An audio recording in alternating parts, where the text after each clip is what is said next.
Looking for a pair of shoes? Less Up Stores has a wide range of selection for unisex footwear. We have the best quality of all brands at pocket-friendly prices and with neck deliveries countrywide. Just place your order or reach us on 0772 08 0090. You can also check up at Less Up Stores on all our social media platforms. Less Up, craft your own footprints.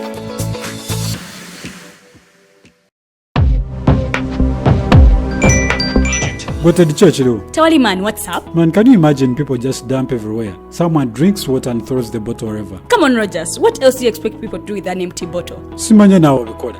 Do you know that plastics take at least 450 years to decompose? What? That's a long time. Exactly. Because plastics are made out of a lightweight and flexible material that doesn't decompose easily. And plastics everywhere in the environment cause plastic pollution. What is plastic pollution now? It is the accumulation of plastic waste in the environment, like bottles, polythene bags, straws. All of these contribute to plastic pollution. I have been using them without knowing their effect. Yeah, a lot of people have. Plastics are a danger to the ecosystem, both on land and in water. So how can we overcome this problem? Is there something we can do? Oh yes, we can reduce by minimizing the use of plastics, reuse by repurposing them, or recycle by collecting and processing them into new products. Everyone wants to change the world, but no one wants to change themselves for the world. How about we change our habits for the world? And it starts with me and you. This message is brought to you by Alternative Digitalk.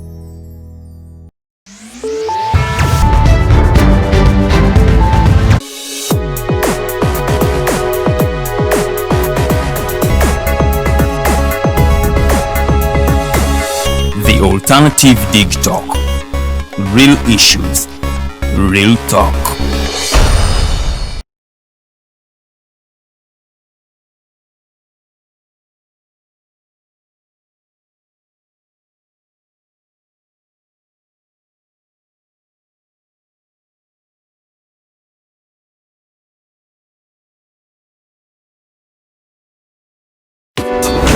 Looking for a pair of shoes? Less Up Stores has a wide range of selection for unisex footwear. We have the best quality of all brands at pocket-friendly prices and with neck deliveries countrywide. Just place your order or reach us on 077.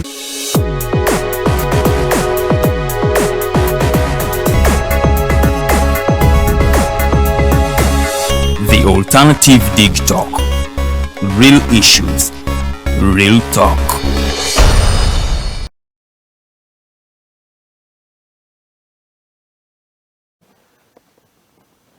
Buterevu mbaniriza nnyo wano ku Digitalk TV amanya nze Edgar Matthew Karuhanga ennaku z'omwezi ziri bbiri omwezi tuli mu gwa 10 omwaka 2023 mwebali nnyo kubanga mutwekumiddeko enkyalo y'olunaku olwaleero ziri dakika 15 ezakayita ku ssaawa 2 ez'okumakya twagala okusooka okubeetondera okubanga tutuuseemu bukeerezi just technological problems zibeerawo oluusi ne zitutawaanya ne zitutataganyamu naye ng'omuzungu watera ogamba nti better late than never era kirungi nti nno tutuuse muli ku Digitalk TV eno program bagita Mighty Drive amanya nze Edgar Matthew Karuhanga ni munnamawulire era tusinzira wano Makinde ku Lukuli Road okubanga tukuweereza gwayagala okumanya Digitalk TV weeri nga we nkugambye tuli Makinde division ojja kujja ku muluko gw'Erukuli nga wakayita ku water pump oba osobola okubanga otusangaawo Digitalk TV oba otulaba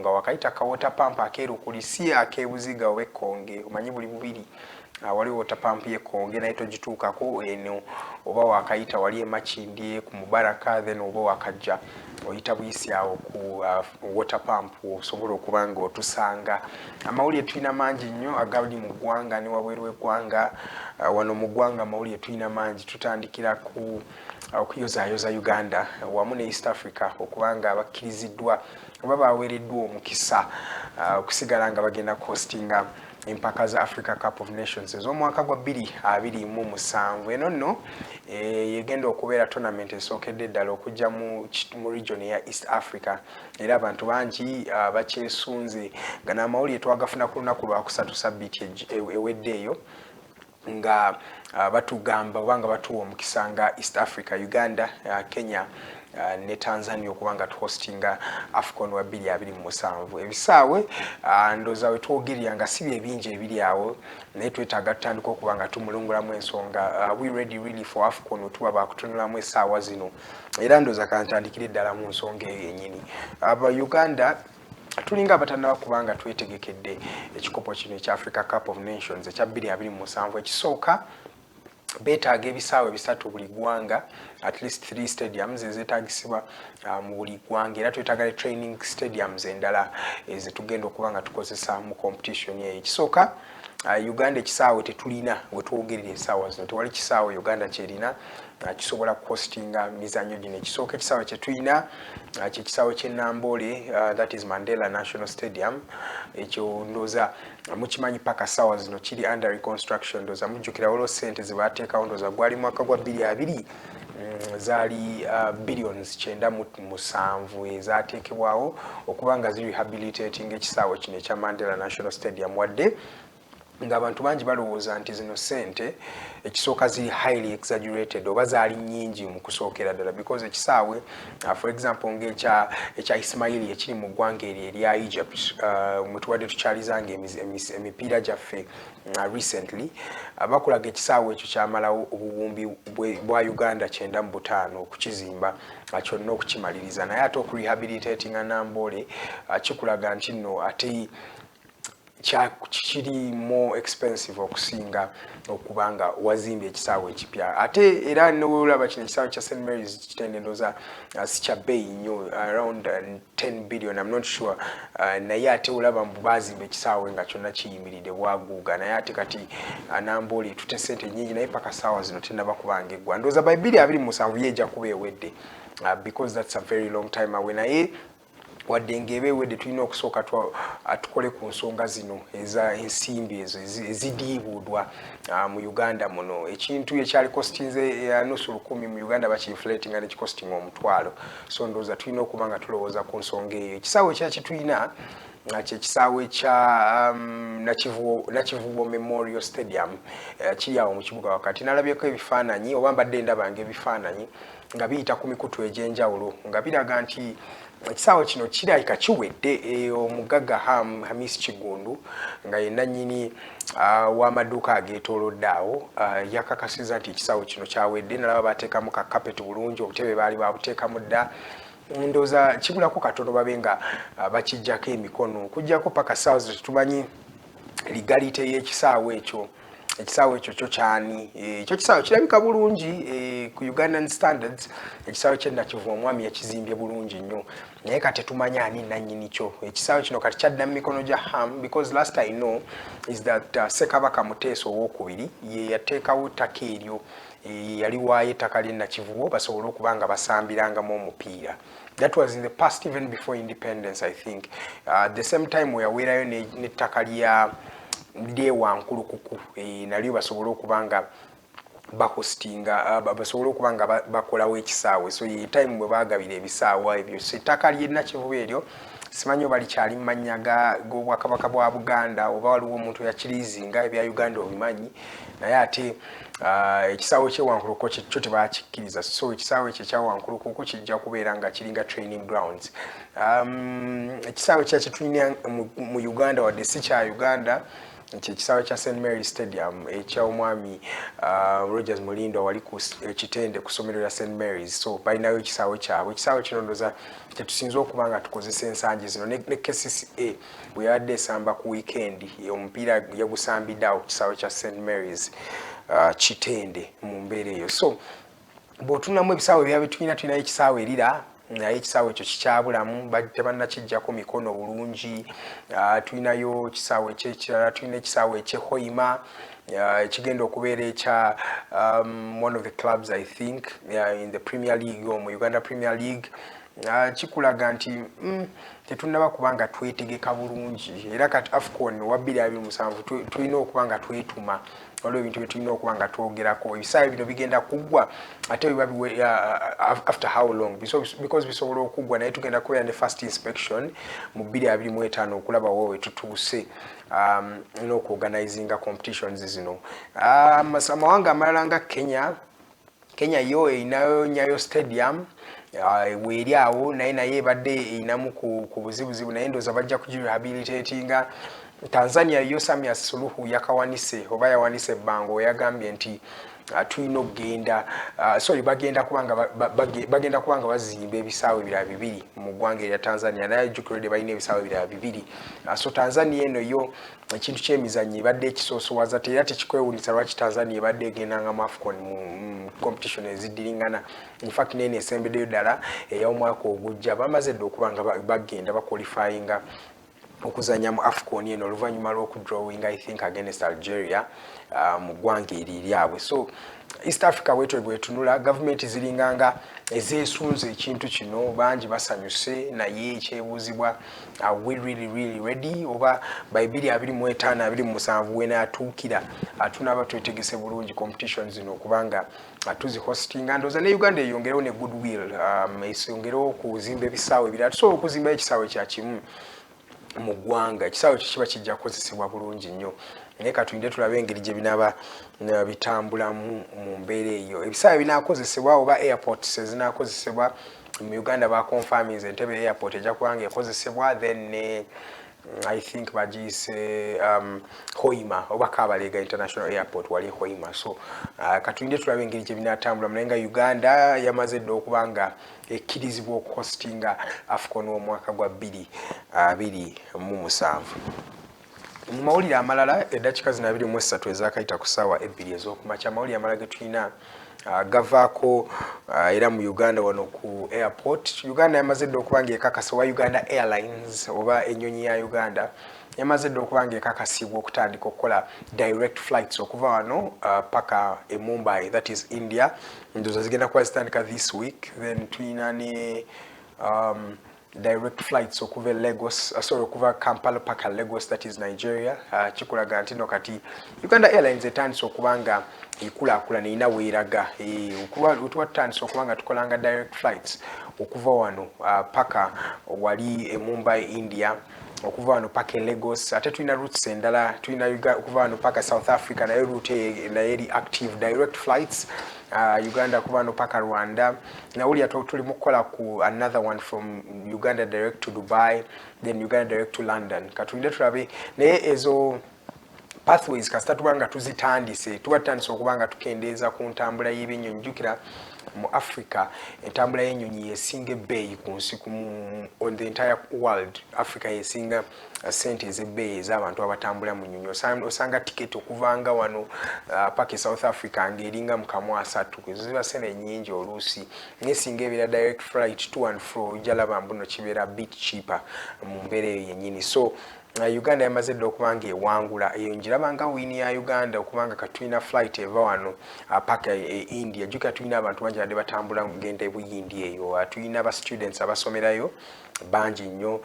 Tulina abantu abagendayo for medical purposes oba abalwadde bangi nnyo bagenda India eyo Mumbai. Muli aba tero ku exportinga na ku importing ebintu batya nnyo kosa India eyo. So olabira ddala mbuno this is a win-win. Ate in fact kati nga tugenda mu bululu mu competition eno ya Afcon kikulaga nti kati tulina direct flights to most of the African countries. Kiba kiyamba okutambuza abasambi b'omupiira, okutambuza abawagizi. Ate Nigeria eyo ngimanyiiko kimu okubanga bawagira eddiba oba baagala okusaasaanya ssente nga banyumirwa emizannyo gino. So ndoozi negenda kubeera opportunity okubanga tu exploiting avenues zino. Ate nga kijidde mukadde nga Uganda airport ebadde registering the highest level of traffic on the airport oba ennyonyi eziyingira n'okufuluma mu ggwanga zibadde nnyingi. Twabaze nti abantu abakayingira n'okufuluma eggwanga lya Uganda mu mwaka guno gwokka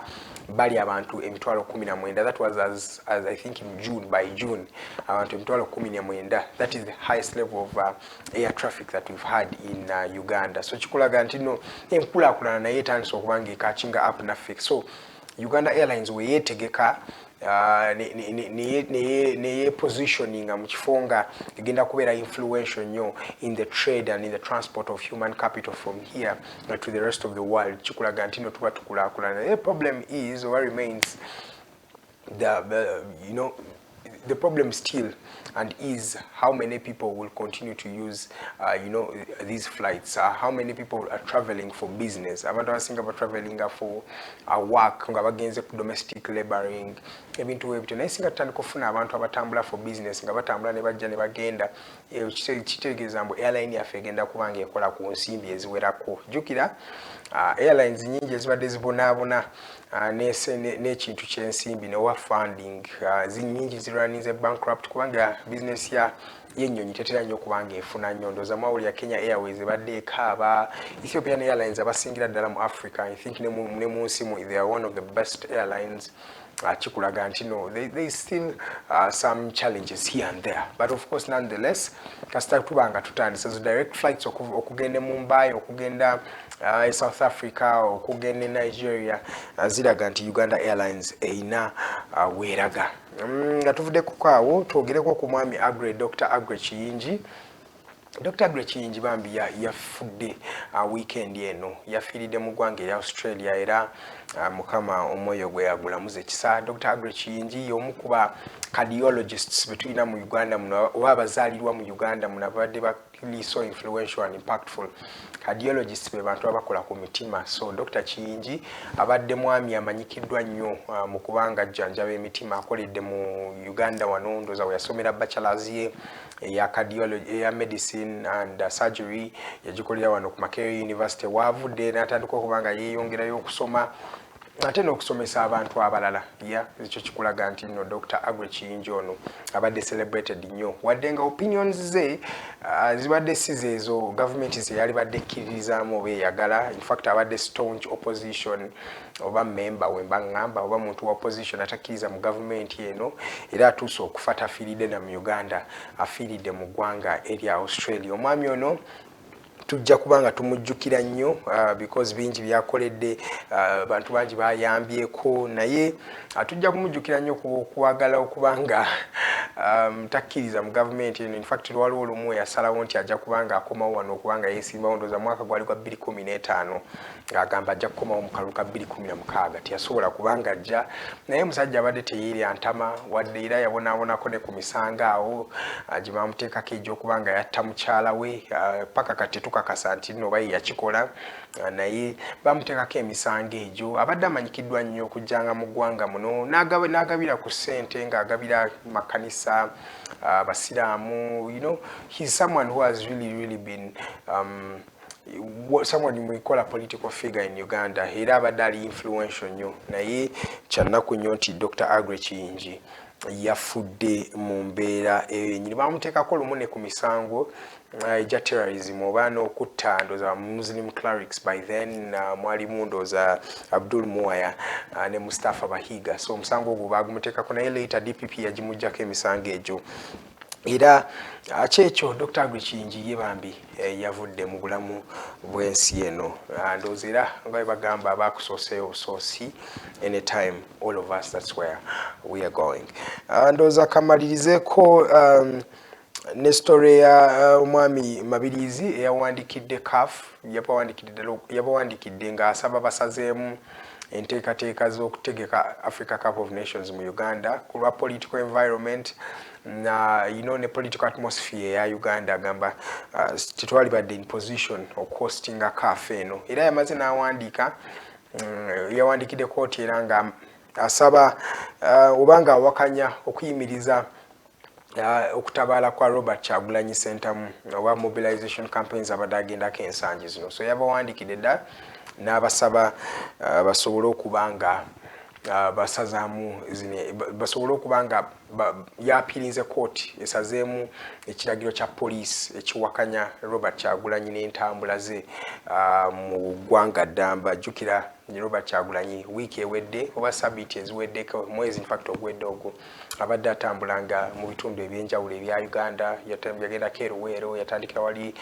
ndowooza Embarara, n'agenda e Fort Portal, abaddeko e Hoima, abaddeko e Lira, yajja kuba ne Luweero. Kwegamba abadde atambula mu bitundu ebyenjawulo, era yapromisinga Kyagulanyi ono nti agenda kuddamu kasita banaave e Canada. Katulinde tulabe engeri gye binabitambuddemu, naye ndowooza ge gamawulire gensobodde okubanga mbawamu. Tubadde tusuubira omwami Apollo Lwanga ono nno nga ye senior mobilizer w'ekibiina w'ekitongole ekya Coalition for Independent Ugandans for Change bali wali mu ggwanga erya USA naye tasobodde kubanga atwegattako network tebadde nnungi nnyo naye Mukose Arnold Anthony waali okubanga ajja tunyumulungulemu ensonga mu bice ebigenda maaso mu ggwanga lya Uganda. Tugenda tandikira ku nsonga ya Afcon. Are we really ready for the Africa Cup of Nations come 2027? That and much more is what you should expect after we come back from this short commercial break.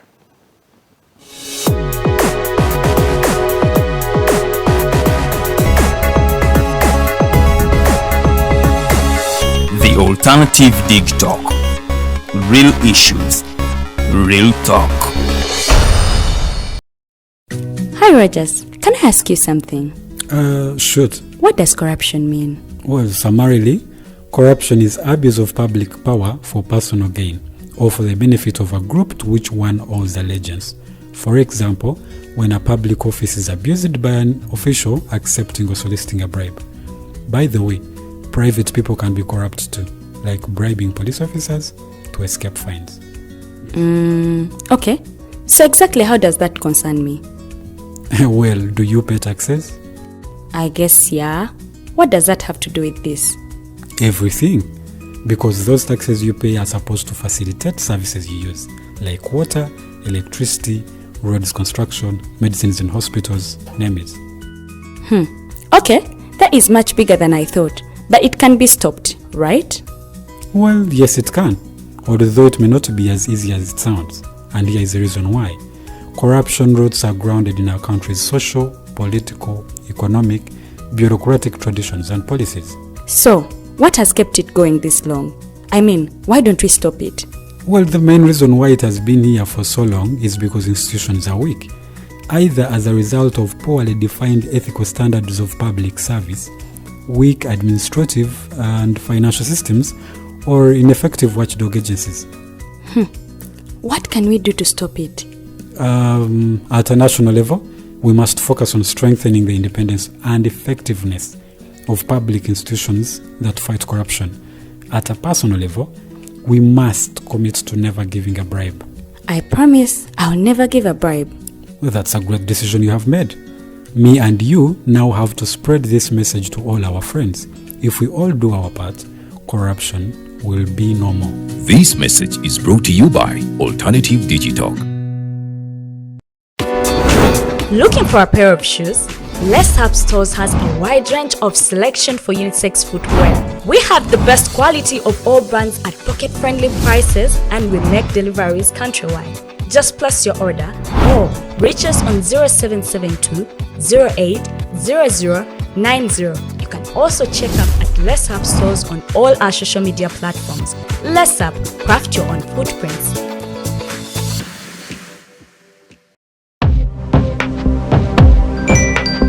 Go to the church, though. Tawali man, what's up? Man, can you imagine people just dump everywhere? Someone drinks water and throws the bottle wherever. Come on, Rogers. What else do you expect people to do with an empty bottle? Simanye now, Okukola. Did you know that plastics take at least 450 years to decompose? What? That's a long time. Exactly. Because plastics are made out of a lightweight and flexible material that doesn't decompose easily. And plastics everywhere in the environment cause plastic pollution. What is plastic pollution now? It is the accumulation of plastic waste in the environment, like bottles, polythene bags, straws. All of these contribute to plastic pollution. I have been using them without knowing their effect. Yeah, a lot of people have. Plastics are a danger to the ecosystem, both on land and in water. So how can we overcome this problem? Is there something we can do? Oh yes, we can reduce by minimizing the use of plastics, reuse by repurposing them, or recycle by collecting and processing them into new products. Everyone wants to change the world, but no one wants to change themselves for the world. How about we change our habits for the world? And it starts with me and you. This message is brought to you by Alternative Digitalk.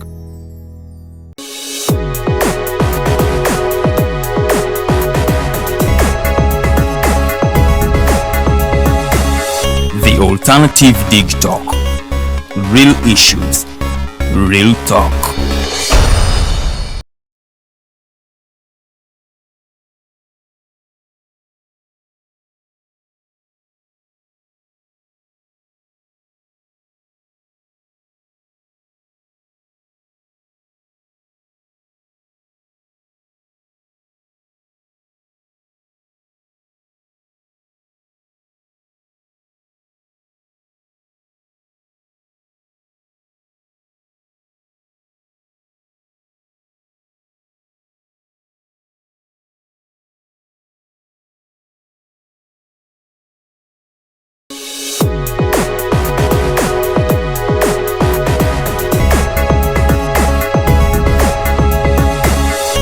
Alternative Digitalk.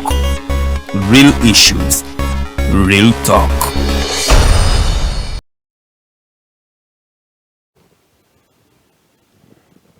Nkulikeyo mukuumulamu okwo amanya Edgar Matthew Karohanga mukyali ku Digitalk TV program gyolaba the Mighty Drive Show ebirayo buli lunaku lwa Monday paka ku lunaku olwokutaano. Nabagambye tubadde tusuubira okubeera n'omwami Apollo Lwanga okuva mu ggwanga erya USA naye network tetuganyiza kubanga tumufuna naye tulina Mukose Arnold ono nno munnamawulire omutendeke yagakuuka yagakola kati agatendeka abantu abalala okubanga nabo basobola okubanga baweereza eggwanga mu mbeera eyo. Tugenda kubanga tumulungulamu ensonga nnyingi tutandikire ku Afcon tujje ne mu ggwanga tulabe biki ebibadde bigenda mu maaso nangeri ki ye Arnold alowooza ki ku ggwanga engeri gye litambulamu. Nawe osobola okuba ng'otwegattako tuli the Alternative Uganda ku Facebook ne Digitalk TV era ku Facebook. Sindika message yo nsobola okuba nga ngisoma nga tugenda mu maaso ne program eno naye musikirize mpite Mr. Mukose Arnold Anthony atubuuzeeko era tweyongereyo ne program eno. Mr. Mukose tukwaniriza se nsanyuse okumpa ku mukisa nonkyazaako neera nange mbeeko ekigambo ekimu ebibiri byesobola okuba nga twogezeganyaako. Nze Mukose Arnold Anthony nga bategeezezza era nga bagambye ndi munnamawulire. Tuli wano sifa abagezi ennyo nti bye twogera ebyenkomeredde naye tuba tusharinga byetulowooza oba oliawo tuyinza okuba nga tebikwatagana bibyo oba nga bikunyiiza oba nga bikusanyusa naye endowooza y'omuntu kyekyobugagga kye. So olaba nga njogera ekyekisiru manya yenzi, onjogera ekyekigezi manya yenzi, bw'onjogera ekikunyiiza era yenzi. Era tonenya Digitalk nti ate Digitalk yayogedde ekyo oba onenya. Yani quantifying nga kyoyogedde kyabwe. Omanyi ebiseera ebisinga level of intellect differinga nti uyinza okugera ekintu nengamba bagadde kyaki wenagera ekintu nengamba ekyo mbadde sikimanyi nange oba ekyakinsinzeeko. So buli muntu wali walabira enjuba n'omwezi kati guyinza okuba nga ogulabye nolaba nga enjuba efulumye eno naye nga ate abeeno balaba enveeno. Nze nakajja mu Kampala naye namanyira enjuba ebasaidi nala nga tutuuka mu Kampala emyezi egyasooka nga ndabanga eteva opposite naye notanti nagenda manyira. So nabyo neweetu bibiri naye nga ndi musanyufu okubanga ndi wano. Nange ndi musanyufu okubanga kusanga tutandikire ku nsonga ya Afcon 2027. Olowooza Uganda finally tukikubye. Ina nebinawuliddeko awo abamu ku bakaders ba NRM ngagamba kati akaluka 2026 tukamaze tuleese Afcon tebangawo mu East Africa ezze mu kaseera nga gavumenti yerike. First of all oli bagenda political nga is part of political capital. Suminaako obuzibu because politics is all about how politics is the art and science of managing a society. So kati bwobanga management nga you ati gokweseza sibalinaako obuzibu. But nga obujeeko eyo kyenjagala kusooka ba football ndisemuli nnyo politics. Era ne bwobanga ensonga z'owaddeyo zeekusa ku governance ye omupiira teguli munye okujjako nga waliwo olutalo. Nga waliwo olutalo omupiira ebagambya nti muli mu ntalo for example kati nga Russia bajja mu World Cup awo osobola okwekwasa nti naye bwekiba engage kya affect politics engage za affect omupiira naye like at a minimal level. Yes, singa politics yali so influential singa twafuna the Africa Cup of Nations or World Cup nga just president ogende no Uganda bali noteka maka senteko singa twamufuna dda because nkimanyi wano government yaffe siye tukoledde nnyo ffe nga abantu naye yagala ebeeko ebintu yekola binatuzanyirako okutuwuddisa but buli bwaba agenze mu ange eyo nga gyakozeseza nga sibalinaako obuzibu. Naye ate lwaki okuyita kuwuddisa tebawuyini nti yagirese obukyanga bagenda myaka 4 njagala ompe ekisaawe ky'omupiira eki nga is owned by the government tekiriwo eki bwekibanga batwagaliza ekisaawe kimu. Okay, kaya football aside. Owned by government tuyinza okugamba nti Nambole si waffe. Anti kyembadde n'ogamba practically naye si waffe. Nambole si waffe. Tetulina kisaawe ng'eggwanga Uganda. Ekyo kyekituufu. Muzanyo kyo gulina ekyagwo. Mpaayo omuzanyo gumu kale. Tugambe football talina. Ongambe nti abebikonde. Government yabazi. Naye government yake emizanyo ebadde tegisoosoowazanyo. Naye nga myaka 4 ng'ensi nga Nigeria ebimu ng'ogyeko art omuli music and film industry ekyokubiri ebimu ku biyingiza omusolo art oil and soccer oba football nti they export and they import or just mu talents naye fwana ewaffe tunugende Brazil olwaleero Bungereza tuyinza okuba tetumanyi na politics bw'atambula era obuuza omuntu nti oluvannyuma bwa governor buli ku ki prime minister Bungereza akola ki king oba queen akola ki nga tabimanyi naye omubuuza ti Premier League asobola okubuulira kuva ku musambi eyazaalibwa jjo ne bamuteeka mu academy olimu amana akwa history naye indirectly is funding Bungereza. Omusolo gwokka liigi ya Bungereza yokka liigi ekulembera gwesasula every financial year guli mu billions wano walero obulanga 5 billion pounds n'okunyumya obunyumya nti mani benakusoba gikuba nnyo kyokka your Premier League is earning okunyumya yako okunyumya wano is earning. I'm telling you every year Premier League ekola 5 billion pounds. Kati bwe kibanga amawanga agategedde value nti wano batugamba nti renovation of Nambole is worth 97 billion.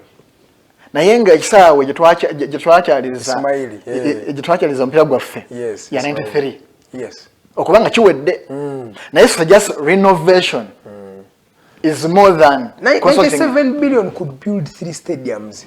At least it's tuze abantu ntwago mu kitundu ebibiri. Naye okay tugambe ni ku standard gye twagala just renovation yokka is enough, is worth a new stadium. Awo omuntu wobuliza tulina obwagazi nenga tunagenda niyo yonna. Are we ready as Uganda? First of all, twetegese really. Oba tuli just mu kubanga omanyi waliwo ekyo kibayita okubanga weweeka. Omanyi Kenya ne Tanzania n'okweka weakness zo. Omanyi okwetegeka differs. Bwekuba having training grounds twetegese. Training grounds twetegese. But hosting tetunaba. Because training grounds kyetagisa ki. St. Mary's is Malabo Mazzi, Nakivubo, Malabo Mazzi, Nambole ekyali ku byayo, bw'otunula batugamba Akibuwa bajja ozimu ku list, n'otunula Akibuwa esense bakozesa n'akantu kabazimbawo kaswaza nti bwe tutaaweewe bayita tujjako. Nakivubo sebo kisaawe kisobola. But it's artificial turf. Bagala kasubi. Era nabudde nga bagamba waliwo provision eyokuteekako omuddo oba okitegeera. Basobola okuteekako omuddo okulya myezi 3. But bunga buguli saawa zino. So gwogamba tulina training facility. First of all, nze nganze I'm happy as a Ugandan. I'm happy. Munnauganda afunamu ki? Nga Munnauganda inakyogedde ofunamu. Singa gavumenti eno etuwa information nekiteeka ku display onega tusobola okufunamu nekyo gye tulina nti Uganda tulina obuzuumu nti kasita ebintu bino initiatives zino zijja abali mu gavumenti benye bakonsiringa information kati ate okukola infrastructure bo banaafunira ng'omuntu wa bulijjo onoba ng'oli olina nzikiza tomanya nsobola kukola business ki osobola okufunamu wana wali nti singa babuulira Abannayuganda emyaka gye tulina 3 negamba kino nalina omudola gwa chips asobola kugamba ekitegeeza mu myaka gino bwenyiga mu capital weti netaka okukola chips muishe ku bwezi tomanya kuva ku muntu okuva kwayera paka kwa hotel tusobola okufunamu tusobola ddala okufunamu in fact nga tunala kutuuka ku ekyo Afcon webeera mu Uganda wano it's a highlight in Africa yonna at least tourism sector yoka esobola n'okutugako obwogezi nti Uganda omuntu agamba where is Uganda, who are Ugandans, what no googling bagamba cultures affair how like where are we located. Yes, there is publicity for the country ekyo kitumala but at what cost? Because tuizokwekanga tutaddemu katugeze 1 trillion oba 2 trillions naye nga betuyingiza biri 1 trillion nga naye nga nazo amazima amatuufu gali nti tukoseza 0.9 trillion nga zisigadde bazibbye. But okay, Mukose, ekyo ekintu nkiwulira mu bannayuganda bangi. Why are we biased? Competition is really 4 years away from now, 5. Not being biased. But everybody is like, bagenda kuziba. When I quote the president of the Republic of Uganda, ngagamba ababimba lina eramba manyi. From the apex, ngagamba ababbi mbamanyi naye nti okubagoba kuba bwemana abagoba bayinza okukwata sente ne bazifulumya mu ggwanga mubaleke babbe basogenge ba investinga wana babadde recently last week in a week gitwamaze gikuyemaga ngegwako yayisa abakabondo naga bannange mulekera okubba bannange tulekera okubba sente zaffe zibulanye mulekera okuzibba corruption okitegera kati kyo ngo mukulembeze w'eggwanga atanse kwegayirira bannange kati nze omwe w'omusolo kati kankubuuze do you feel fine nga bagambye nti okuva e Kampala kutuuka Entebbe documents zatambuzibwa obukadde 4 do you kati nze ngaawo omusolo ne mbwempulira settlement ng'eyo noloza kikyempulira so nti omuntu bwagamba nti tuli beeraliikirivu olw'ababbi nti guno bakufunye gulinga mugano nti katufunye okubbira nze nkulayirira tuyinza kuti okusaawa esembayo kuba amazima okusinziza ku binalabye binawulidde President Museveni ayinamu omukono okufuna Africa Cup of Nations. Of course, government so if any other brags negama twalesa Africa Cup of Nations, I can concur with them because we have lines of government zonna. Yes. Ate government we te spearhead is ekintu ekyo bagala ebisebe singa bakusaba government commitment. Of course. Ensi ezavuddemu nga government tetote initiative. Naye wano twafukola deputy speaker. Yes. Fufa president. Deputy speaker yatuuka eri n'asaba president okubirako mu delegates abalonda n'abakubira system directly. Nga president w'eggwanga. Nagaba bannange mutu w'omukisa guno because twasubmitting bids on a video basis. However much waliwo pamoja naye Kenya yasaba kulwayo, Tanzania yasaba kulwayo, Uganda yasaba kulwayo. Kati ne bakwata zino bidi zesatu. Nga buli muntu akwa concept kulwe naye nga tulianda pamoja. Ne batunulira byetulambise tulina plan za tulina ne bagamba okay fine. Wamba kisoboka oyinza okubanga muri waffe okutegeka. Nti bonulira okusinzira ku byomu balaga nti Uganda yabadde so influential obachiro obalwa kwanda muri bageze mu paper wakasemanya nti paper wako yabadde so strong osobola okumatisa bana abala atenga balibe batusinga facility wanga Kenya ne Tanzania paper facility ewaffe mbu okusa kuyomunda yabadde so sweet nasikiza na abantu ogamba nti okay tubawo omukisa guno. So nti Uganda we bragginga is fine akobuzi because any government yagadde ekola na yenze kisinga okunuma nti fenga eggwanga we pride in already made, we don't participate in the making. So kanyonyole banna Uganda to celebrating byawedde dda Edgar Bovano no tulaba nti you are nobody right now. Singo vano ga platform katugeze no sinka munnamawulire ba BBC CNN no vana award. Tujja celebrate tugambe Edgar wa film na Uganda akwata flag na yenga wali wagenda kuna ku Digitalk no bagamba banange on pay internship. Agamba what can you offer again. Watch again. Twabona mu kisogo kusobola kulaba nti kale quality walwana weka sita chini no big internship project na online buli kimu nayo bo shifting bo vano ga no fuko omuntu agamba ye wa for you wenda be kuba nabadduka olaya bana badduka abibikonde wano timu yeggwanga yali yakubaka yali Swanide Rwanda baleka bagambe ne first son on an individual basis naye nga mama we ye minister wa docket eyo. Twalina n'abaana abalala bali stranded in Nigeria.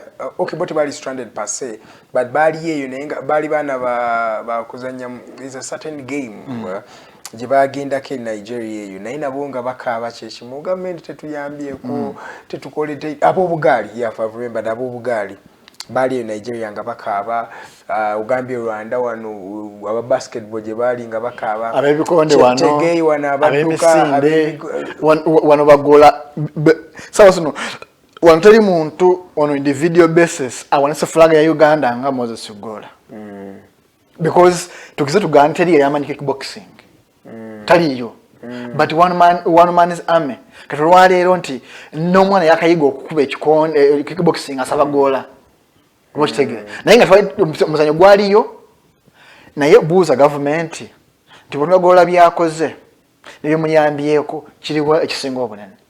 Nga twali dosu ate gavumenti yali badde ekoze kinene nnyo. Kwali gola mali omu naye gavumenti yali badde eyambako n'okusitula gino. Naye nga tugambe gavumenti ebadde egezezaako etandiseewo legislation teeka erifuga ebyemizannyo kati baaliyisa dda mu parliament awo nga likulembeddwa ingirya magogo etusogamba wini yali nnungi. Omanyi bwe mbanga omwana ndina omwana wange myaka 18 naye nga ali mu P3 naye amaze emyaka 10 ng'asoma nefuna omukisa n'aba promoted n'agera mu P4 naye nga 18 ningamba nti olaba kati omwana wange kati yageze mu P4 naye nga yali badde ku university kati nze sisanyuka olwokuba nti omwana wange yageze mu P4 at 18 years. Tiweza legislation ku myaka ebeera wini naye batu giselebrating nnyo nga woyigire ku myaka ki okitegeera ku myaka ki bane basome nabo bali ku university betandika nabo mu nasale bali ku university nzo wanga yakatuka mu P4 kati wangamba legislation egenda ku legislating ngachi kitatadde mu sente tuna bisawe tuna facilities kati ona legislating ngachi ekitaliwo because njagala ngame nti wazimbye bisawe watadewo arenas watadewo courts like nti facilities weziri kati abu yanakwesanga facility eno bonakolanga kino na kino onaba nomenya taka ino nino ona naye tuboteka weteka ligira kufugachi olwalero Dr. Lawrence Mulindwa yakola ekisawe kye naye n'oluguudo lugenda yo sirukole abo kitegere gavumenti yabadde egamba nti musajja ono katumukolera oluguudo kakoze facility eno tukole oluguudo wangeraga vaade bagikozesanga ne gavumenti yabadde ekozesa St. Mary's kitenda wali badde ogamba nti musajja akozesa resources ze okuzimba ekisaawe katumukolere oluguudo olugenda ku kisaawe oba abantu abali ku luguudo batubagule oluguudo lugazi obulungi nga luli ku mutiro gwa nsi yonna temukisobodde wankulukuku zali ikazi 10 obaka bakaba nga bwayetaka eryo sawa ogenda yezo ikazi 10 na kivubo yayina board of trustees era kyembadde ono mawulire mbadde embuuza naye ekyo ekisawe kyenna kivubo kati board of trustees n'agijjawo kubanga yali badde londola Ssekabaka Muteesa owokubiri yali waayo bakole ekyo ekisawe kati webuuza ky'Abannayuganda kya muntu endagaano yali egamba nti galinga amaduuka yesasule at a certain period of time akize gavumenti naye kati bwekibanga tebali batrustees abanasobola okulondoola gundi eyo nkakasa nti ekisaawe kyaffe ekisaawe tekirina ku mutindo gwa nsi yonna bwebuuza bakizimbanga bali tetulina parking eri ku mutindo ate naawe wenyini weweetoolodde sirabawo parking bagenda kuwunzika nga paaka y'omu Kisenyi singa tutuuka kusa erigamba nti kukyalizaako okutrainingirawo nga paaka y'omu Kisenyi bagenda kugishifitinga ebbanga litunamulanga osaba omupiira bagambe kati ye parking y'ekisaawe because kisaawe kyo okiraba bakizimbye nga parking lot eri wansi w'ekisaawe eno naye ate how many cars can it accommodate ate in such a bayinza okugamba Nachivo Blue Primary School, it was parking, awatali wagazi bulungi then bagambe nti ekisenyi tax park parkinga for the okumala omwezi omulamba gutunabanga tukolaki atukozesa ekisaawe kino mpozi but bonulya bina bitukoze like birimu ebirumira Nambole ye bamusente zo baziyisa mu 220 ndoza Nambolo omanyi ekisinze okutte eggwanga is militarization of all institutions of government. Omanyi ebintu bino bigenda mpola bitandika mpola naye amazima gali nti bigenda tumenya. Militarization kyotegeeza kino kye baawugamba abannamagye bagende bazimba ekisaawe naye nga tebalina bukugu nalaba magugu yali ayo omanyi tukiza tugaane nti nze Mukose nyiza okubanga kangambe ni mwogezi mulungi naye nga si muwandiisi mulungi okitegera nga bampa okwogera I'm a good orator naye nga okuwandika sikumanyi nosanga nga tamanyi kuwogera nga omugamba jangu twadressingako wano tosobola naye nga bwemugamba nti mpandike concept ajagiwandika bulungi nnyo agiteke ku mmeeza nti tulina ba engineers kituufu era siwakanya nti UPDF terina UPDF yebimu ku bitongole ebiri professional almost in every department naye si bukugu bwa kisaawe bazimba bizimbe bazimba bridges naye nga si busaawe ne magogo kyenyini kyayogedde ate magogo fufa president yavaayo n'agamba n'abasajja bemuwadde essaawe tebakisobola bakatuwa deadlines basobola batuwa yali June waliwo minisita we yatugambira bannaye mu nnaku simanya June ne batuwa November ino etuuse tewali na hope nti enaaba ewedde kati namu empulya amalobozi agamba nti next year March atolooza naye eri mpigi kati omuntu weyeebuuliza nti waliwo bwiru omanyi nina gwe agamba nti ebintu bigenda mpola bwe baali nali ndefaalinga bwe bagamba nti media houses ziri private teziddamu kufuna bulango kuva mu government kujjako UBC ne New Vision naye ngamba bwetyo tutatandika abazimbi wano aba engineers government we bajja kuba private engineers omulimu ogw'okuzimba n'okwasa bannamagye twasirika ntuza tebitukwatako kati company zitandise okugalawo ezimba because tekyafuna mirimu ng'ate mu nsi yonna government yemu ku ba customers abakyasinze okugaba emirimu nti netusirika kati nibadde ku bannamawulire mwaka abane babasoma singa twawogana nekigenda awo twali batulyanga bagamba nti abasawo bonna balina kubanga bannamagye okulaba mwana asomye obusawo talina mugaso oba olyanga bagamba abasomesa bonna nabo bava mu magye because amagye gali idle tegalina ntalo zigalwana kati balina ogakuuma gali busy baleke okwekunganya bwongamba naye tukolaki wano twegatte tulumbe so kati babafuula busy wanawali so nti sigana amagye okukola emirimu egyo galina obukugu naye si ku bisaawe ne waliwo ekintu ekyanneewunyisa Tanzania yasazeewo nti mumanyi tugenda zimba ebisaawe bibiri balangiriddewo ne bagamba nti ebisaawe bipya but Tanzania wogyetegereza already erina facilities ate erina naye tulaba nti tulina emyaka 3 kitundu bana bamaliriza because we wetegereza Tanzania yake ine ebisaawe nga bisa because bolulira byonna biri up to standard yes bolulira emyaka Magufuli gye yamala kwa president ne infrastructure ziyafalese mu myaka 5 speed yo musajja sina we nalingira byo nga Nelson Mandela naye ate nayira Nelson Mandela tena kyakola inde kiba kiraga nti bwe kibanga basobola okukola ebisaawe nguudo bridges mu myaka 5 kati facility ate nga babiri n'ebisaawe I'm telling you kitagisa kyokukola emisana n'ekiro kibetagisaako ki golowooza government do we have really the goodwill tuyinza okuba twesunze but do we have the goodwill implementing ebisaawe ngati nga olaba Tanzania we yakiwulidde negamba fe tuzimbirawo bibiri do we have that goodwill manyi n'ekigambo nina omukulembeze gwe nakolako naye nga namutaminga mudomo mingi lakini kaza akuna kati e Uganda tuli ba bigambo bingi twogera tulina omudomo naye tewali kazi tewali waaka gavumenti egatusuubiza ensi n'eggulu nalaba President Museveni nga akola kubamu akapiira nga tumaze okuwangula nga FIFA president ne delegation emutwalidde amawulire amalungi n'agamba kati nze omusambi omukulu nze namukadde wa mubiki biki naye ebigambo bingi naye mbalayirira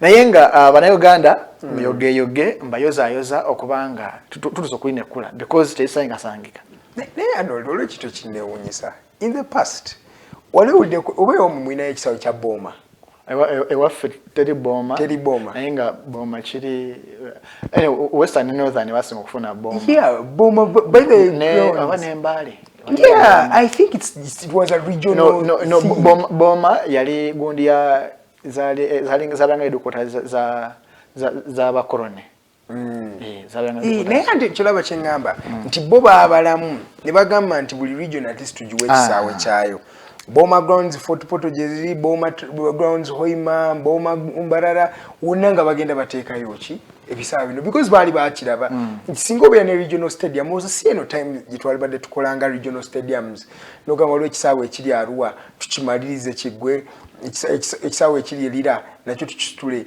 wano esivira yalina ekisaawe kye yali ekolako ndooza kiri side zeno gye baziika Moses Radio nerabiddeyo erinnya around that ngoyise natete Busega nodde no kulwe Masaka forgetting the name naye waliwo gundi weregenda okuzimba ekisaawe esivira singa nawo bateekawo ekisaawe singa tulina ekisaawe mu regional stage singa kati twetegese mukama wange kyogambye nti fenga abannayuganda tulina obwagazi naye gavumenti tetukwatidde tweyagaliza tulinga just abali mu kweyagaliza nti eriyo okubanga okwesunga okwegomba okwagala n'okukola abannayuganda byonna tubikoze naye tetuyambiddwako nti obuzibu bulina wano Ediga ojja kutoba nnyo oteekeo facility naye ate kyanguyirwe nnyo gavumenti okujjako okubinika omusolo okulemesa ngati yalibadde ekuyamba nti wano olwaleero nkulayira Lawrence Muyindo bwe banaamanya nti ekisaawe kitandise okutandika okuyingizaamu akasente ojja kuwulira nga bamulemesa n'okumulemesa okulembeza obuliko nti wano tulaba ebizimbe bingi for example omuntu atoba nnyo oninaga mu looni mu banka n'afuna looni n'ajja kinazimba ekizimbe naye bagenda okumubinika omusolo atasasala looni nabadde nsoma report nti ebizimbe 75 mu mwaka gumu mu Kampala bigenze on loans naye manyi kitegeeza ebizimbe 75 nga bitwalida banks kitegeeza kimukama nti omugagga eyakwata trillion emu atekawo ekizimbe okitubale on average trillion 7.5 zivudde emikono gy'abantu manyi kitegeeza emmotoka emitwalo emitwalo 2,000 nga zibo looni bantu baba banja manyi kitegeeza naye nga tetubiraba tetubirowoozaako nti gwe sooka obale bwekizimbe ekimu bwe kiba nga kyali kikozesa directly abantu abali ew'omugagga abantu 100 bali ku kikati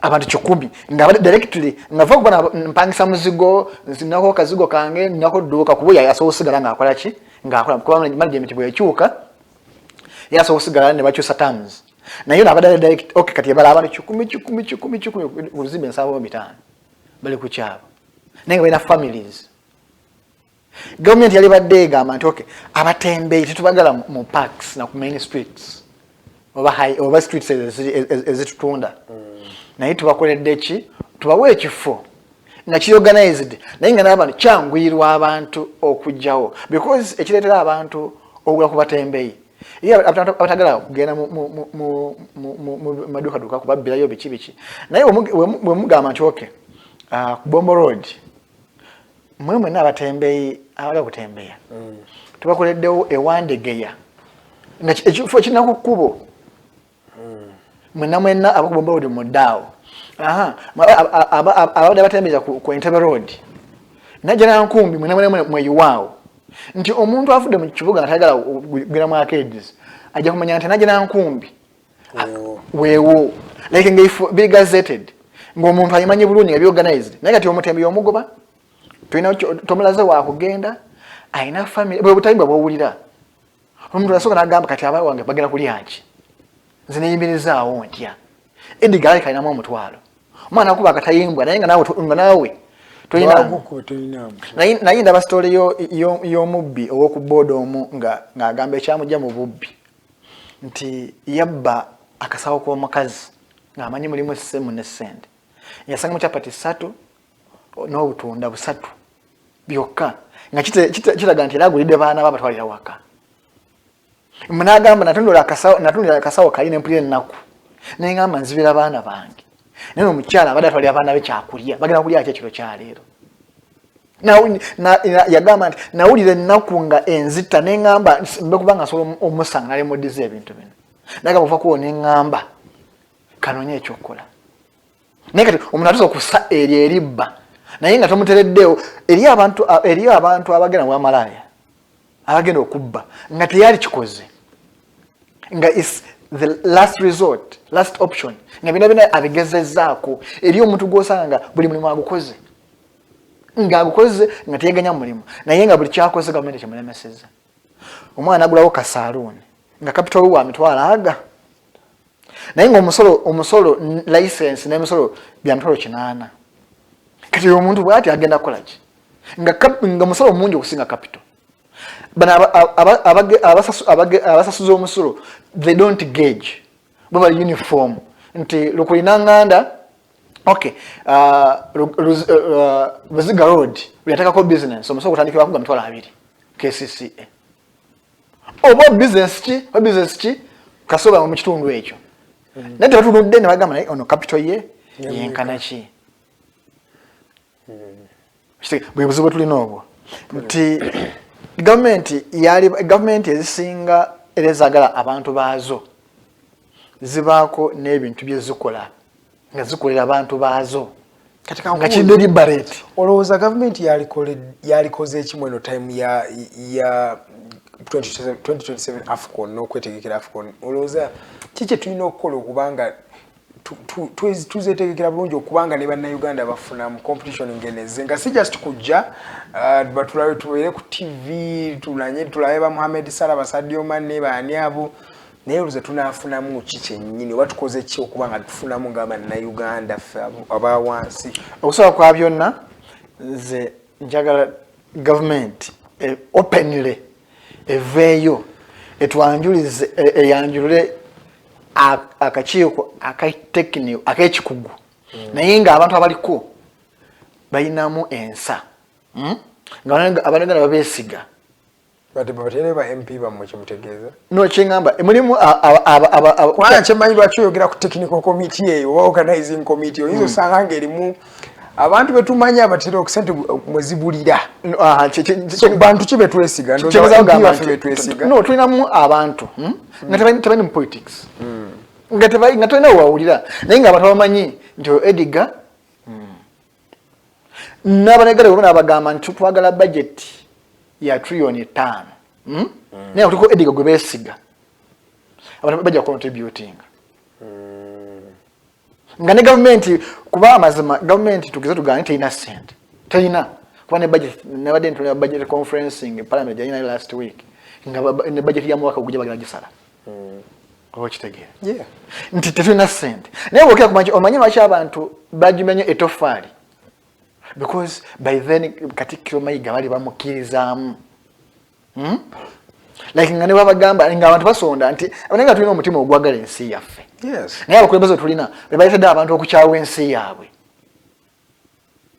okitegeera nti teri muntu olwaleero nga mali babiriza ogamba nti asaba batujjeko omukisa okutegeka tuloza akyogera mu mutima mubi naye yali agadde eruyembe mwe tukolera nagamba banonya kubo lya kutubba. Is that the too much mistrust you people have? Yes, because bwebanga mwina human rights violations mu ggwanga. How do I trust at what level of trust do I have? Nti omugenyi gwe bagenda kuleeta tagenda kuwambibwa ateke mu ddwa. Bote wawamba. No, like babayinza okumistakeninga. Nozigwa mistaken identity. N'ogwa mu gapu za Mukose n'okulyawo. Omwana akuba akatayimba. Naye nga tuva ku nsonga eno mali babirizi tulimujjukira tutya? Mali babirizi alijjukirwa because okay for some person alabira kungula izo gamba Mali babirizi ono buli sawa yavaayo n'awandikira kooti nti ate kati Kyagulanyi mobilization balina ozzikiriza awandikidde kafu awandikidde UN awandikidde ICC awandikira kooti like people have started to see him as a dramatist. Ero oyo amulowooza bw'atyo muwumba tuutu sina kigambo kigonvu kyensobola kukozesa nti omuntu ali conscious ng'ogoberera omanyi buli muntu alina calling ye nti Edigo bw'obanga oli munnamawulire nga wanyigana by passion before even becoming biki naye nga olaba nti buli lwe bakera ku makya n'otuli omuntu gwatulugunya nga munnamawulire notabako kyoyogera like wiwulira kikuluma ng'olaba batulugunya naye nga olina omuzindaalo olina eddoboozi osobola kukyoyogera naye n'osirika bw'ofukumizira n'otamba n'ogenda oyinza obutalya mmere muwulire ogamba oba singa nayogeddeko ko oba yali baddeyo owa gavumenti awulira gwe nga munnamawulire kyosobola okukola tosobola kukuba mundu tosobola kuvunaana muntu naye nga munnamawulire nti omulimu gwe kiwasomerera wasomera okulwanirira abantu kufulumya ddoboozi ly'oyo atasobola kukola ki kulituusa kati Mali Babirizi yasoma amateeka okulwanirira ekitiibwa kya ssemateeka n'eddembe ly'abantu nti bulaba awali kalakuna bulaba awali kagaapu like ayagala alaga abantu nti wano waliwo kitagenda bulungi nti kati ye conscious ye no calling ye eri awo nyoko ekyokulabira ku yakavunaana kabaka wa Buganda ku byettaka ebyasooka abantu bamuvuma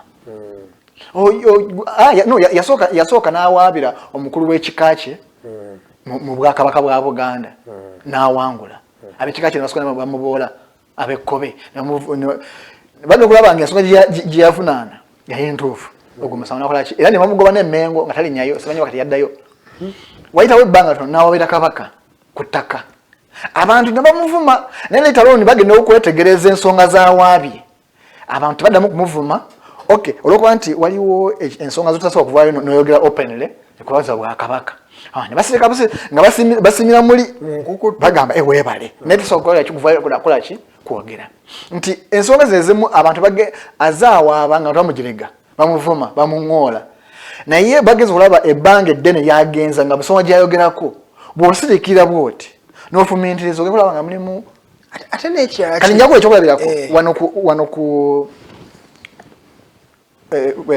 election petition gye yateekayo bamuvuma ne bagirega ne bamuŋoola era ne bamugamba kati bwagenda embale wawangula ki naye atamanyi mateeka yakyogera nti wawangulayo ki naye jjukira parliament yali eyisiza nti bajja kweyongeza emyaka emirala emeka ebiri nga tebalonze balonde pulezidenti yekka obukulembeze obulala bukole ki busigalewo yagenda embale nakibasuuza ye munnayuganda ekyo ayinza obutakimanya talaba nti victory alowooza nti bwogera mu kooti n'owaaba mu application yo nga mulimu grounds nga 10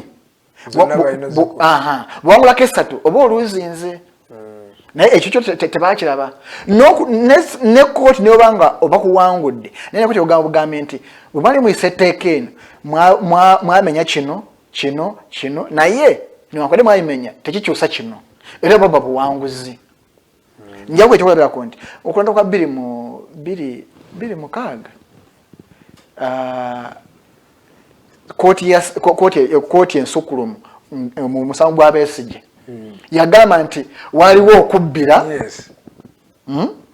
waliwo okutiisatiisa abantu waliwo okutulugunya naye niwankwadde byaliwo tebisobola kukyusa naye nga mu mateeka kasaba gamba nti waliwo omusango mu US like omulonzi yawaaba bamulemesa okulonda naye koti yagamba nti oyo omu okumulemesa okulonda kyaffectinga akalo era mukaddemu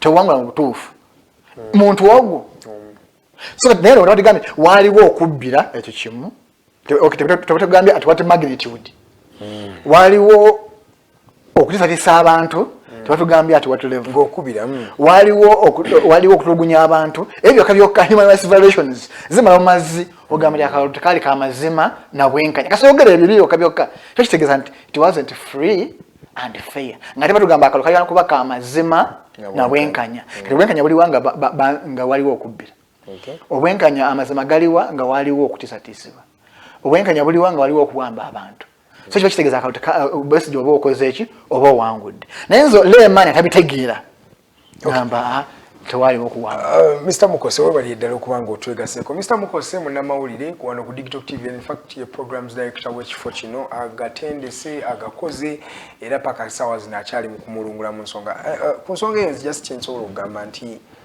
Malema abirize okwogera bwatyo oba n'avaayo at least aba agenze on record. Ebintu olaba waliwo emisango gy'awaaba ne bagifiisa for lack of a better word nekitagenda maaso naye maaso eyo ebyafaayo bijja kumuabsolvinga agambe nze on record nagenda nze nakola ki nali ate yali mu kukomera waaba emisango esoma 10 jase ngali mu kukomera naye ng'emisango gyawaaba gikwata ku ffe giyamba ffe naye nga banamateeka bangi bali wabwere bali abataayaaya nga tebatadowooza kati nze nina omusango gwe musangako nga yakava mu kukomera yakamala oba nga 3 nasooka nalina omusango yawangula ku Mengo Court Namu awadi namu obukadde 7 mukosi damages biki ebyo ezo nga ziri awo ngebula ina ku 3 nya bamute ngiyakavanga wakati naku 5 yana daye Mengo yana wangu musango bana namu awadi obukadde 10 awo like yagenda akunganya obuntu buno naye ngo jeke ekyo nti emisango egiri ku level ya High Court, Supreme Court, Court of Appeal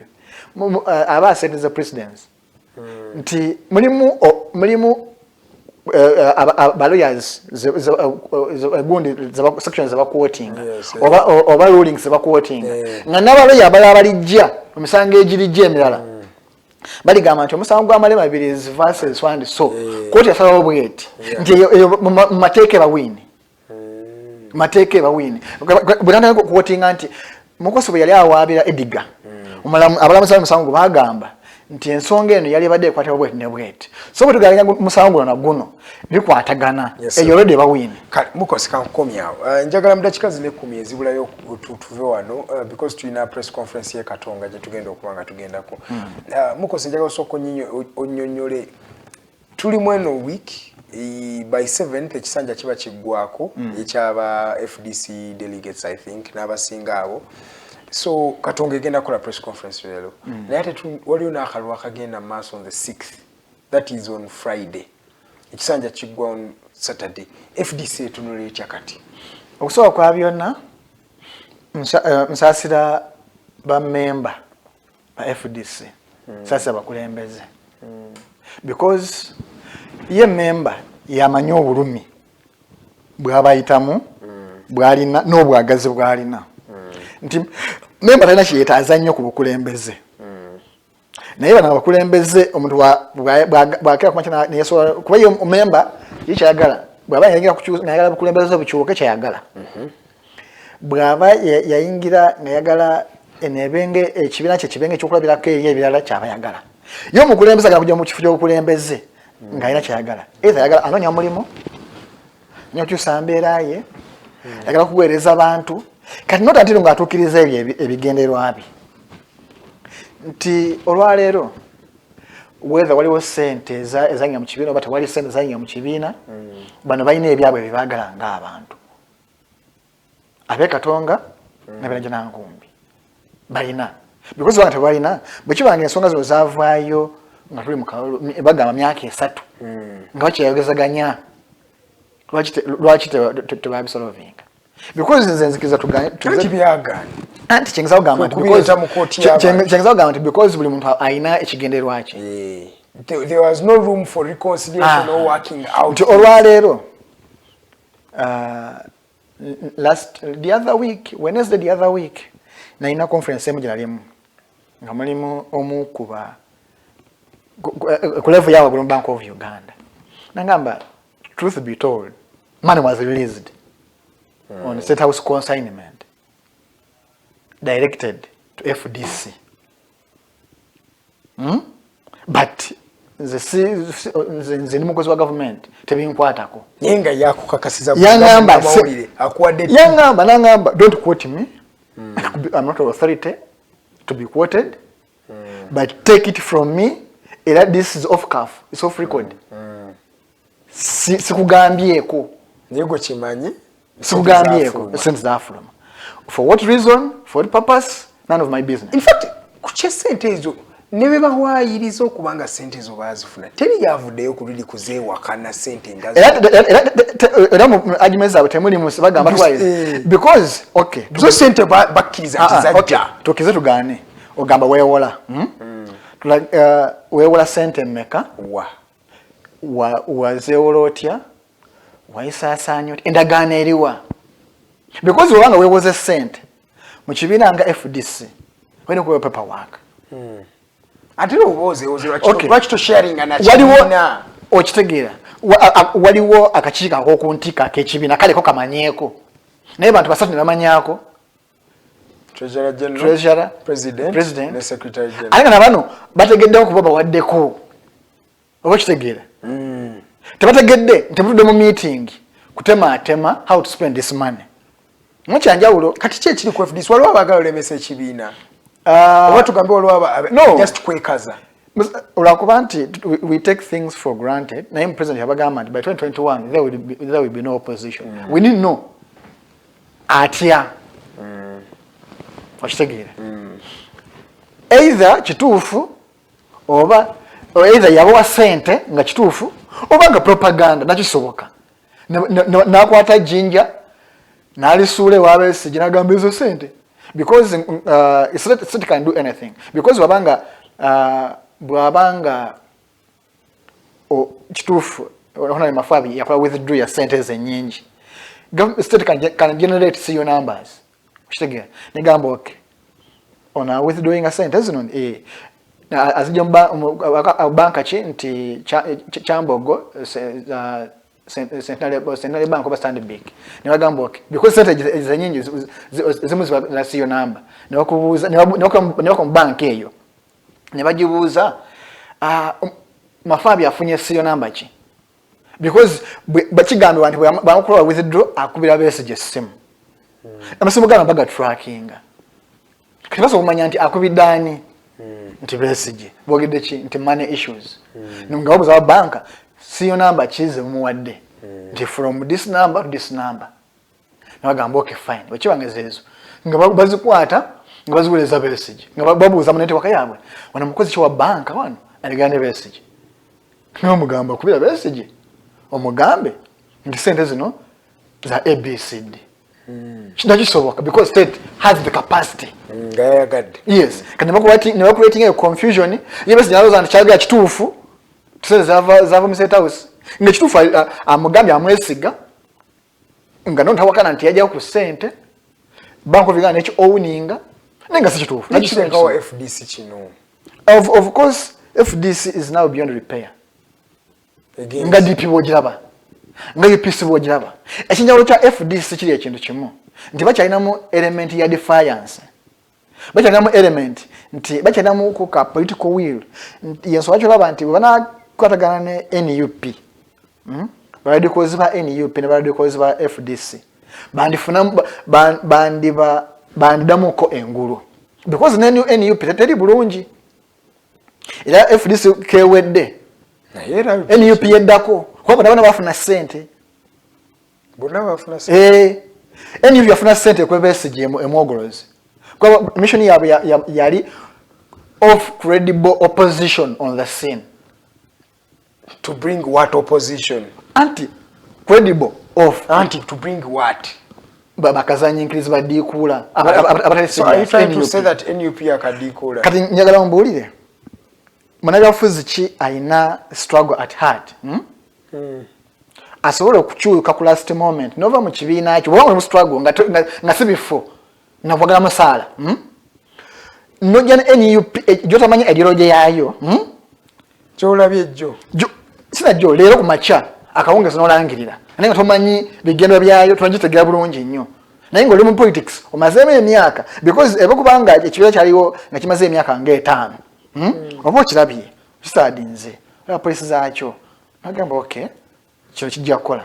But there are times where toswagamba mbuno oyina kuvoting. There are times that call for different decisions. Okay, kati. At a time when NUP has come, it came as a people power movement. It has a strong leader, and it's an initiative that many people think can change government. Now no because jendi now bali mukuntu alabantu. No, abakulembeze abali genuine mu NUP. Sebana byabufuzi. But David Lewis Rubongo yabo. Hidamani. Kiyemba Solo, Kyagulanyi, Honorable Kyagulanyi, Honorable Jeffrey Rutaya, like sebana byabufuzi bambi tebaali banna byabufuzi. Yes. Bakulembeze naye sebana byabufuzi okitegeera. Yes. Ate bana byabufuzi nga sibakulembeze banamboze basegona bampuuga bo baga mpita okufuna omugaati oba okitegeera. Bo enyaswa cyo baba bayongula abaana ne bavuma Besigye okumogoloza bwe bati then because Besigye is mature politically abirabiye nagamba give time ngamu muntu bataka kuogera give time nabagamba nze mbiyise mu mbemanyi ne bakuba Besigye okumogoloza ne bamulumba ku radio ku CBS emengo ne bamukuba ngamukuba bali ku mission bubagala kujjawo Kyagulanyi. It was really weird. Like like bamujjo because the mission yabwe kati nabana ba FDC na president NRM ne president ne batekawo obutakwatagana mu position. Lastly honorable Budakikemu kati FDC oloza katonga bayogere kuki oloza weekend egenda kugwetya, how is it going to go? First of all bali batusuubiza nti bagenda mu court abe katonga okuyimiriza era nga bagamba bali bavunanye toteremuka akuli akachoka ebyokola na FDC nga bavunanye. So katulinde nga ezimu ku applications zabatekamu zo injunctions interim orders is blocking the legacy conference eno not until omusango gwabira toteremuka gwed. Okay. So katika tulinde singa koti bana allocating naye ne koti za Uganda bwe kibanga state nga yagadde legacy conference yaba neberewo baza no allocating baza no fana namuzikuza musango. So katulindeko kugenda eyo press conference ya Same katugenda jiza Same ka saa 5 zenyini bana Uganda babereko tugenda kwatwa wawe tubawereza buterevu biche binayo emphasize eyo atoyanziza mwena batwe komideko no mwami Mukose Arnold Anthony nze Edgar Matthew Karahanga temusuba kusawa atani za kalasamayanzi tugenda kwatwa bawereza buterevu press conference yaba katonga faction wali mu FDC sote musubwa kusawa 5 zenyini tugenda bela live wali katonga nga tubawereza biche binabivudde side zeyo era kaongezi kolona ko lwale hotline jeri kusawa emwe bera mu lulimi lungereza era ne kanso Aaron Kiza tugenda koya ne kanso Aaron akiza bana temusubwa tujja kubanga tunyumyamu na molona ko lwencha tukuma wano as the mighty drive show temusubwa. My name is Edgar from the entire team. God bless you and God bless Uganda.